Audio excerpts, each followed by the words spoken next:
And I'm just really humbled to be here today, and mahalo nui to Kia and Brandon for having us. Tonight we're just going to have a talk story, have a conversation. We're lucky to have Debbie Ward with us, who's a petitioner in the 30-meter telescope case. And I come from the case Flores Ohana. We're also petitioners in this case. And this is just a chance to have a conversation about the politics, about the environment, about the culture. A chance to educate ourselves and educate one another. We can learn and we can share. I'm going to sing a few songs too, and so that'll be good to share some of the reasons why we got into this in the first place, through song, through dance, and so right now we're looking at next week is the groundbreaking for the 30-meter telescope, and this immense project is still in the court system, still in litigation, and so it's pretty crazy that this groundbreaking is happening. And we wanted to do this in Hilo because this is supported by the University of Hawaii, by Canada, Japan, China, India. And so this is an issue for everyone. This is not just about Hawaiians, Kanaka Maoli. If you live here, you have a responsibility to care for our resources, and Mauna Kea is the aquifer for our entire island. And so, before I even sing the song, I know that Debbie is probably already some kombucha, but I wanted to bring her up here to do some background. And so before we bring her up here, we're going to chant her in with a lot of gratitude for her to be here tonight, for all the hard work she has put in. And so we can kukia'i mauna for Debbie, because she has been in this for the long haul, and respect.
Aloha.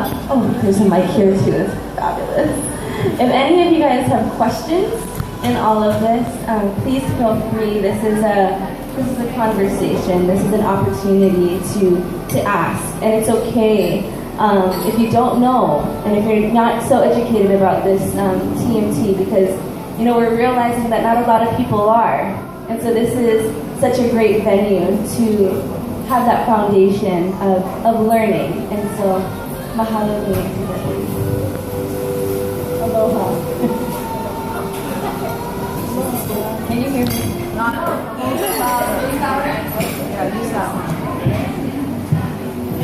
Aloha.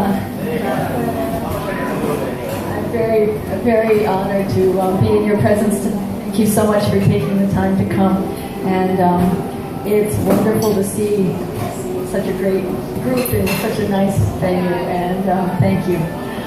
My name is Debbie Ward, and the first time I went to Mauna Kea was in my early 20s, and I went with my father, who was an astronomer, and we went to the top. I was completely stunned with the beauty of the landscape, the feeling of joy that I had when I was there, the feeling of wonder at not only the enormous amount of Hawaiian culture that was evident, and also for me, because I'm a botanist and a horticulturist, the beauty of the plants and the landscape. It was just stunning, absolutely stunning. And when I was around 25 or so, I got to go with Lauren Gill, who was a naturalist extraordinaire and a Hawaiian historian. And I was part of Foster Garden, and we went up there, and I took some pictures of the mamani, which was dying because it was being eaten by sheep, and there was a real sense of devastation in the lowlands because there was so much grazing and so little care for the mountain. And so I had an attachment to that as well, because I had some sadness that the mamani was struggling so much. And as a result, the palila that were living there, that might have been around 3,500 at that time, were having less and less to eat. The palila now only number in about 1,100. So the palila are dying back. But I won a photography contest with my picture of Mamani dying, and I called it Mamani and Mourning on Mauna Kea. And it sort of struck in my mind that I really needed to come back to Hawaii Island to live for a number of reasons, but one of which was to be closer to Mauna Kea and also to protect it. And I was still in my early 20s, and by the time I finally got here, I was about 32. And I still thought, because my father was an astronomer, that astronomy was a clean industry, and that I wanted to establish a dialogue with the astronomers. And so, I organized programs and invited them to come. But I realized that the number of telescopes was expanding on the mountain, and by then there had been 5 new telescopes that had been built that hadn't been permitted, but they'd been built anyway. And there was a sort of groundswell of feeling here that there needed to be some kind of control. Not stopping them, but having a management plan. There was a lot of trash. There was sort of expanded buildings without anybody knowing they were going up until they'd already gone up. Mayor Matayoshi was very upset about the pimples on the mountain. And May Hall, who was a very, very dedicated Sierra Club member, was one of my friends, and the more she talked to me about it, the more concerned I got. And so I sort of educated myself about what some of those problems were. And I worked with the people that were developing the EIS for the mountain, and they had just discovered the Bekiu bug, which is a very extraordinary insect which lives just at the top of the mountain in the old cinder cones, nowhere else, just in the old cinder cones on top of Mauna Kea. And so it turned out that they had a kind of antifreeze in their blood, so that they were able to survive the winters. They were able to eat insects that had flown up and died because of the cold.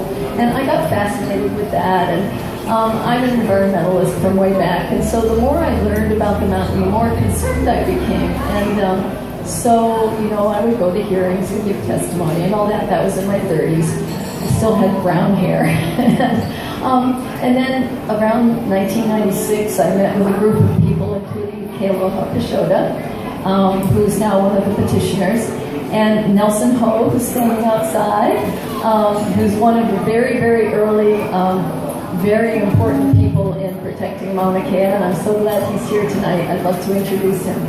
And so we formed with Holly McEldowney at DLNR and Steve Martin, Steve Martin. Sorry. My brain's dead tonight. Anyway, with Fish and Wildlife Service, we formed a group of people to advise the University of DLNR about some of our environmental concerns. And we did that as best we could. And Nelson and Kealoha participated in the work to develop a plan because they had worked with the auditor, and the auditor had realized that the management of Mauna Kea was very poor, and wrote something like a 70-page report on how the management was really failing. And so we were trying to participate in identifying ways that the management could improve. So we've been in this fight I've been in it since the early 80s, Nelson as well. And we were both young, but we feel now that after the master plan came out, it wasn't a master plan we were very happy with. And I know Thompson, who was on the Board of Regents at the time, refused to sign it. He refused to be part of it. He was very upset.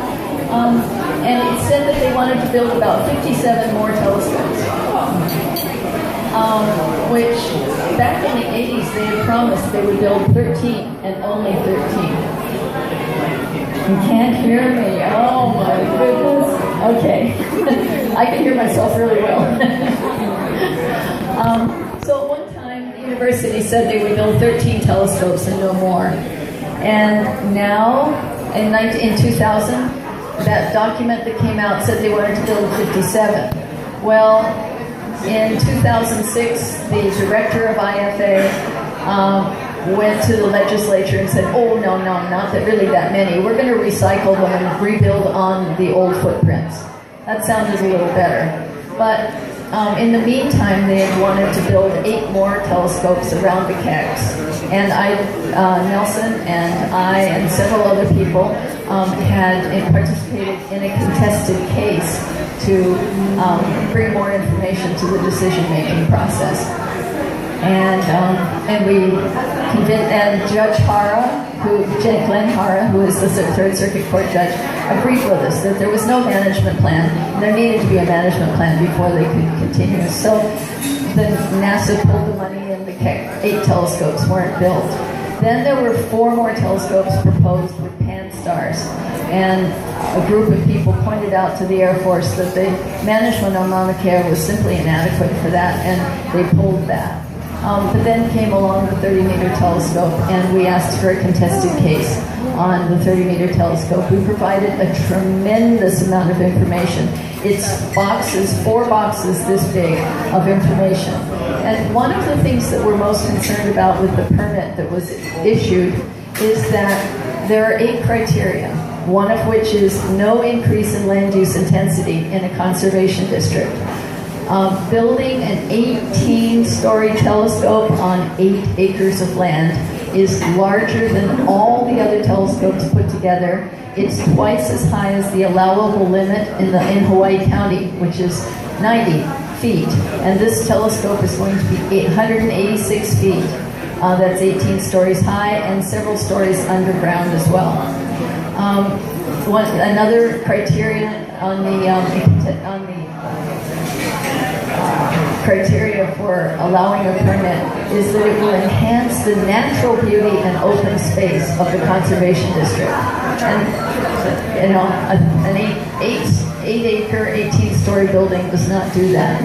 One of our concerns over the years has been that there have been 6 mercury spills into the uncontained aquifer, which is right below the telescopes and that's the beginning of the aquifer that provides the drinking water for Hawaii Island. So there are a number of, that's just, many spills of hydraulic fluid and oil and other things have happened over the years. They use a lot of poison up there. There are lots and lots of chemicals that are in use at the telescopes. So there are a lot of concerns that have not been addressed. There was a tremendous amount of trash, and some of the work that Nelson did convinced the university that they really needed to clean up the trash. But there's still a lot of trash out there.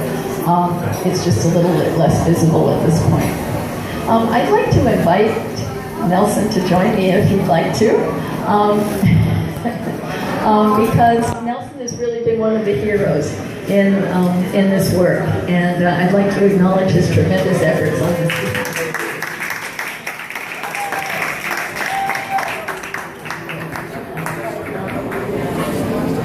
Aloha. I'm so glad you're here getting the message. It's so important that the ohana for Mauna Kea keeps growing. So the work that Havani does, that Deborah Ward does, needs to be amplified and continued. We have a very big event with the 30-meter telescope next Tuesday, planning to start the construction. And I think as you learn more and more about this, you realize how much of a house of cards this astronomy industry is. And it's very industrial. It's very disruptive of the spirit of the summit up there. And I hope that all of you get to experience that and get to actually put your shoulders to bringing it back into balance, because now it is not. So thank you folks very much for your attention.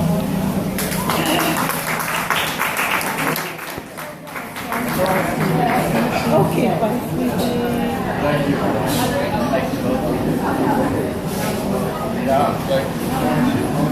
Hello, yes. I was wondering if there's any questions so far? Yes, I heard that the telescope is going to have 4 stories underground, and that it's going to take 5 to 7 years of pounding. Okay, this really upsets me. Whew. Okay, I've heard, I want you to confirm this is true, that there is going to be 4 stories underground. And it's going to take 5 to 7 years, predicted, of pounding the top of the Pico, the mountain, to make those 4 stories underground.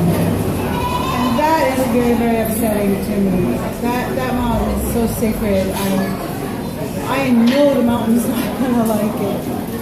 And so if you could speak about that, please. When the Keck telescopes were built, the cinder cone was much higher than it is now, and they actually carved off 40 feet in order to make a flat place to put the Keck telescopes. So any of the material there was sort of pushed off on the sides. And so when you drive up there and you see different colors, it's because of material being just sort of discarded on the side. And that was one of the homes of the vacuum bug. So they've actually destroyed about 92 acres of land that once was habitat for the vacuum bug. And in the case of the TMT, there's also vacuum bug habitat there. And in the case of the Subaru, the Subaru went down about 7 stories. So we actually have pictures of the entire Subaru just sort of dug out for that stuff. When they recycle a telescope, it's not clear whether they will actually take out everything or just make it flat on the surface. But with the TMT, if they ever build it, yes, there will be about 5 to 7 years of construction, and most of it will involve just really flattening the landscape. They will have to move a lot. They'll have to dig deeper. They'll have to dynamite. They'll have to tow ram. There's some very violent machines that take, a lot of work. One of the interesting things is that the geologists that did worked on the EIS for the TMT actually said that there is material as good as the adze quarry for making adzes there, and that's the hardest material on Earth, and that will have to be destroyed in order to drill, into the substrate. So yes, you're right. There's going to be a lot of work. And there will be something like 10 very large trucks going up and down every day, carrying material up and down. We're very concerned about the introduction of invasive species, because there are already invasive spiders, invasive beetles, and if there are any ants brought up to the top and get established, it will basically wipe out the native insects that live there now. So with all those construction trucks going up and down and all the vehicles, I'm very concerned. I'm a part of the Office of Mauna Kea Management's Environment Committee, and we have made recommendations as to vehicle washing and inspection before they go up the mountain. And those plans finally, after 14 years after they said they would develop them, they're finally developing them now. They're not in place yet, but they're being developed. It's a plan to plan to plan. But we have set in place some of the things to make the environment safer for Mauna Kea and for the insects and the birds and the other animals that live there. but it's not sufficient. It's still a work in progress.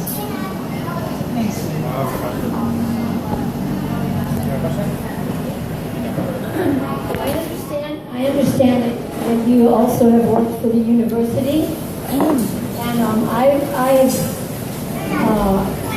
what is their connection to this company that wants to put this up?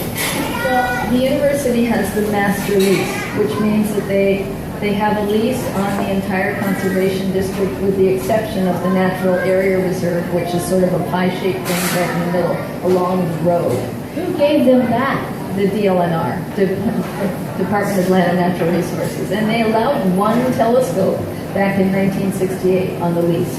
But now we know that one telescope could mushroom into many.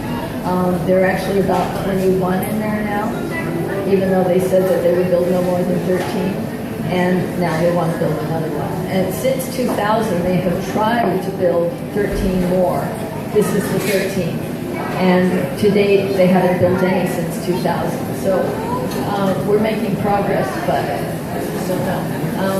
The university's relationship to the company that wants to build is that the university holds the lease, and it's going to sublease that land to the TMT Corporation, which is built in set up in Pasadena, California. All the jobs that have been issued so far out of the TMT recently have been in Pasadena, not in Hawaii. It's highly unlikely that there will be very many people hired from Hawaii because all the components are being built elsewhere. Canada, China, India, California, to a certain extent Japan. And so as a result, a very small portion of the workforce will come from here, and a very small portion of the astronomers, if any, will be from here. And who is the checks and balance system for the university? What is the check and balance? Well, that's a very good question, because the university appoints the community-based management board, which has no authority, and it also appoints the Kahuku Mauna, which is the Hawaiian Advisory Board, which also has no authority. They advise the chancellor, and the chancellor advises the president, and the president goes to the Board of Regents. So basically, it's the university and the Board of Regents talking to each other about. Where is the Board of Regents? They're appointed by the governor. So where is OHA in this picture? Where is the Hawaiian nation represented in what's happening on their sacred mountain? There is a Hawaiian advisor. His name is Wallace Ishibamshi. Was formerly with the union. And he's the cultural advisor for OMCAM. There's also Kahuku Mauna, which is a group of Hawaiian people who have applied to be on the committee and have been appointed by the university. OHA is supposed to get the revenue from the rent, but the university has never actually paid fair market rent, nor has the LNR ever established what fair market rent should be. So currently the university has, over the last, since 1968, paid $1 a year. $1. And only most recently, just in the last 5 years, I believe, maybe 6, the revenues from the commercial tours that go up, 14 passengers, about 400 people a day, the university gets that revenue and then shares 20% of it with OHA. So in our contested case hearing, we discovered that $308,000 was sitting in the bank waiting to be sent to OHA, but they hadn't figured out how to transfer the money yet. Then there was a bill passed in the legislature that said any rent from here on out would go back to the university. So none of it goes to DLNR, none of it goes to the, to the OHA, and it all stays with the university, the rent being paid. So if TMT is ever built and they begin to pay rent, it will go back to the university. Well, who is the check and balance system for the DLNR? Who is watching them? Well, the governor appoints the members of the board, and the governor appoints the director. the chair of the board election. So it's basically Governor Abercrombie or whoever will be the next governor. Okay, so the telescopes that are up there now, how many of them are already obsolete, not being used right now? Well, that's another interesting question. There are two that are going begging because the former funders have decided they can't fund it anymore. And then there's another one that's non-operative. It's the University of Hawaii Hilo one, because for some reason the parts that were ordered and the parts that actually came didn't fit, and so they've never been able to make it operative. So there are basically three not working. Well, no, I will say not working. The contract for paying for two of them, the currently working ones, is expiring, like this month. And Lockheed Martin has been given a contract to run one of them without a lease. So, it's indefinite how long that will be.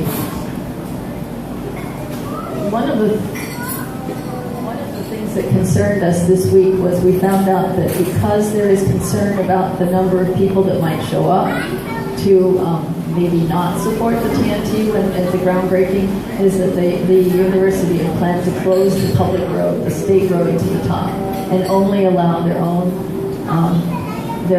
dignitaries. We wrote a letter of protest and recently submitted that. They have pulled back and said that they won't close the road, but they're still in discussion with the police, so we really don't know for sure what will happen with that. We, as practitioners and as petitioners, are not going to be doing civil disobedience. With Havane and with Kealoha, with Kalani Flores and Pua Case and Ku Ching and Paul Nevis are all part of the petitioners that have asked that the case not, that the TMT not be built. And we've participated in the contested case hearing, and we've also gone to court to take our protest of the permit to court. And so that's being deliberated at the Intermediate Court of Appeals, and our denial of our contested case for the sublease is being deliberated in the Third Circuit Court. So we're having a peaceful worship and ceremony off the land of that's run by the University of Hawaii at Pu'uhuluhulu. So many of you in this room are going to be participating in that, and we're not doing civil disobedience. We're doing prayerful ceremony and in a very dignified way, so that we feel that we're supporting Mauna Kea in a way that feels good to us. There may be other people who have different ideas, but we are not directing that, we're not communicating with that. So you may see things in the press that may be misleading, so just keep that in mind. Hi.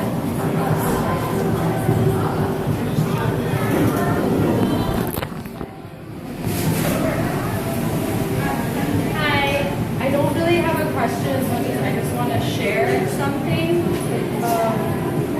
I came here from Florida to study astronomy.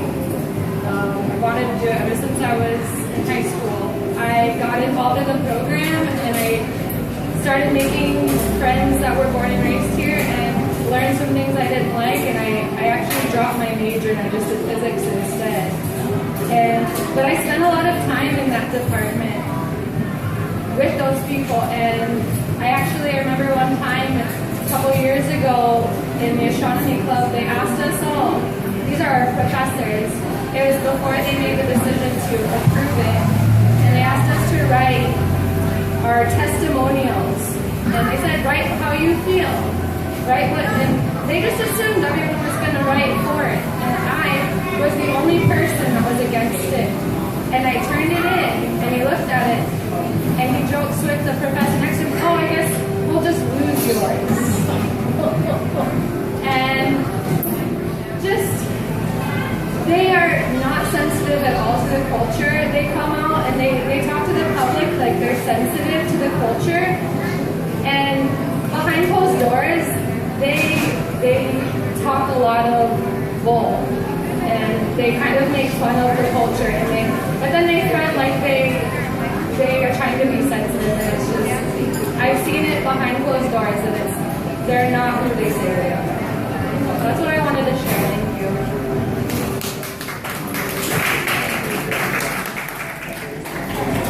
Because the EIS, which is the Environmental Impact Statement, which was issued about in 2009, it is a public document. You can go online and you can Google EIS for Mauna Kea, and you can read how they came back, to these arguments that I think are totally valid, and just kind of see the legal mumbo jumbo jargon that they say to just kind of talk in circles.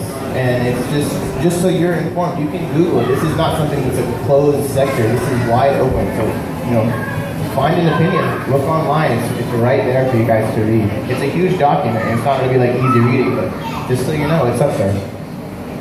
One of the astonishing things about the EIS was that they acknowledged that the cumulative impact of all the telescopes combined has been deleterious or negative, substantial, adverse, and significant damage to the natural and the cultural resources of Mauna Kea. But their argument is, since they've already built 21, what's one more? They've already done the damage, so they couldn't possibly make any more difference. And that's not the way the law is written.